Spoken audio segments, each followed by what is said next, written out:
आजच्या दिवसभरातली सगळ्यात मोठी आणि महत्त्वाची बातमी, महाराष्ट्राचे उपमुख्यमंत्री देवेंद्र फडणवीस यांच्याकडे भाजपच्या राष्ट्रीय अध्यक्षपदाची धुरा सोपवली जाण्याची शक्यता आहे। भाजपचे विद्यमान अध्यक्ष जे.पी. नड्डा हे केंद्रात मंत्री झाल्यावर आता पुढील अध्यक्ष कोण असतील याच्या चर्चांना उधाण आलं। त्यात सर्वात आघाडीवर फडणवीस यांचं नाव असल्याचं समजतंय। नुकतीच फडणवीस यांची पंतप्रधान मोदींशी चर्चा झाली होती, त्यामुळे या शक्यतांना बळ मिळालं। विशेष म्हणजे फडणवीस यांच्या नावाला संघाचाही पाठिंबा असल्याची चर्चा आहे।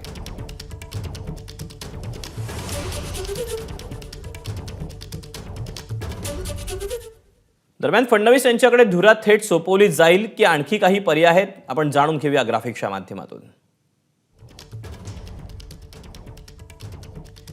पर्याय क्रमांक 1, फडणवीस यांच्याकडे राष्ट्रीय अध्यक्षपदाची धुरा सोपवण्याची शक्यता आहे।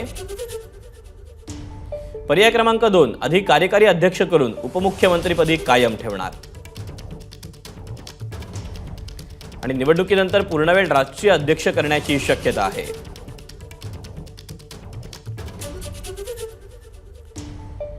तेव्हा फडणवीस यांच्या व्यतिरिक्त आणखी कोणाच्या नावाची चर्चा आहे ते देखील आपण जाणून घेऊया।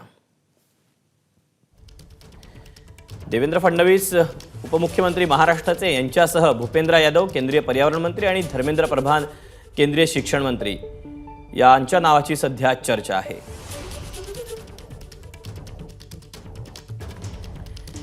तेव्हा फडणवीस यांनी काही दिवसांपूर्वीच नरेंद्र मोदींची देखील भेट घेतलेली, सहट कुटुंब ही भेट होती आणि त्यानंतर आता ही एक महत्त्वपूर्ण बातमी हाती येते। महाराष्ट्राचे उपमुख्यमंत्री देवेंद्र फडणवीस यांच्याकडे भाजपच्या राष्ट्रीय अध्यक्षपदाची धुरा सोपवली जाण्याची शक्यता आहे। आपण अपडेट जाणून घेऊया, तर सोमेश कोलगे आपल्या सोबत आहे। सोमेश, काही दिवसांपूर्वीच पंतप्रधानांची आणि फडणवीसांची भेट झाली होती आणि त्यानंतर सगळ्यात आघाडीवर आता राष्ट्रीय अध्यक्षपदासाठी फडणवीसांच्या नावाला पसंती असल्याचं समजतंय। अतिशय मोठी जबाबदारी असणारे फडणवीसांकडे जर ही त्यांच्या नावावर मोहर उमटली तर? दीपक, जी माहिती मिळते त्यानुसार देवेंद्र फडणवीसांना राष्ट्रीय अध्यक्षपदी निवड करण्याबाबतच्या चर्चा रंगलेल्या आहेत आणि ही शक्यता आहे की कदाचित देवेंद्र फडणवीस हेच नवे राष्ट्रीय अध्यक्ष असू शकतील। परंतु स्वाभाविक या सगळ्या चर्चा अतिशय प्राथमिक टप्प्यावर आहेत, म्हणजे अगदी त्या बाबतीमध्ये 100% खात्रीने सांगता येणार नाही। परंतु जी सूत्रांकडून माहिती मिळाली आहे त्यानुसार ते राष्ट्रीय अध्यक्ष होतील, त्यासाठी आधी त्यांना कार्यकारी अध्यक्ष करून विधानसभा निवडणुकांपर्यंत ते महाराष्ट्रात राहतील आणि त्यानंतर मग ते कार्यकारी अध्यक्षाचे कोणीतरी दुसरे नवे राष्ट्रीय अध्यक्ष येतील किंवा मग देवेंद्र फडणवीसच अध्यक्षपद कंटिन्यू करतील अशी एक शक्यता आहे।